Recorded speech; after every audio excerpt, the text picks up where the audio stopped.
You know what's strange? An entire generation was raised believing that effort guaranteed stability. Work hard, go to college, build a better life than your parents. That story worked for decades. Then millennials arrived, and the ladder had missing rungs. I'm talking about people born between 1981 and 1996. And before you dismiss this as complaining, stay with me. Because what happened to them created a predictable psychological pattern. Millennials became the first modern American generation widely expected to fall behind their parents financially. That alone changes how the brain works. You're told you're capable of greatness, but reality keeps whispering, just survive. Psychologists call that cognitive dissonance, when your expectations about life collide with lived experience. And when that tension lasts for years, it reshapes how you think about success, institutions, and the future. Let's rewind. Millennials grew up during the self-esteem boom, participation trophies, constant praise, parents hovering nearby. The intention was good. Then adulthood arrived. Right as the 2008 financial crisis hit, millions graduated into layoffs, frozen hiring, and debt that followed them for decades. That timing matters. Your 20s are when your adult identity forms. Millennials did that while the economy collapsed, and while social media was being invented. Facebook, Instagram, endless comparison.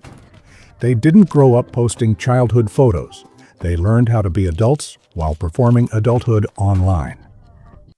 Psychologists have found that when people tie their worth to visibility and approval, anxiety rises. Your life becomes a campaign. Every post a press release, every success documented, every struggle edited out. Now add another layer. Traditional milestones, home ownership, marriage, financial security, kept drifting further away. Not because millennials rejected them. Most surveys show they still want those things. But wanting something and being blocked from it produces chronic stress, like standing in a hallway waiting for a door that never opens. Then there's the broken contract. Study hard, get credentials, move up. Millennials followed the script. Tuition exploded. Wages stagnated. Entry-level jobs demanded experience. Gig work replaced stability. When the world violates your core beliefs about fairness, psychologists call it schema disruption. It forces the brain to rewrite reality.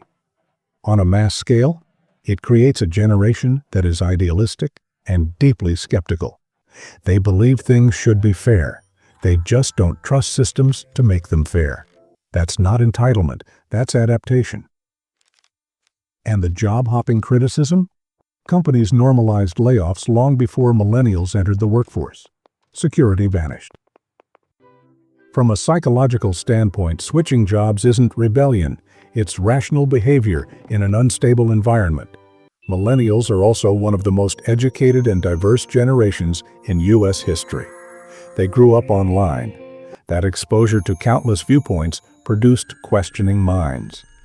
People who challenge systems often get labeled difficult. But critical thinking colliding with rigid institutions always creates friction. Mental health looks different for them too. They're the first generation to openly talk about therapy, burnout, anxiety. That's progress. But it's happening alongside record debt, soaring housing costs, and constant performance pressure. Self-awareness doesn't erase stress. Sometimes it just gives stress better vocabulary. And looming behind it all? Climate fears, political turmoil, automation, pandemics, uncertain futures. Millennials are old enough to understand the stakes, and young enough to feel responsible for fixing problems they didn't create. So what happens when you combine high expectations, economic shocks, social comparison, delayed adulthood, institutional distrust? You get a generation that looks cautious, ironic, anxious, financially defensive, and quietly exhausted. Not broken, conditioned. Responding exactly how humans respond when the ground shifts beneath them. Society keeps asking, why are they stressed? Why aren't they settling down? Why don't they just buy houses? The psychology makes sense once you trace the path. Millennials didn't invent instability, they grew up inside it.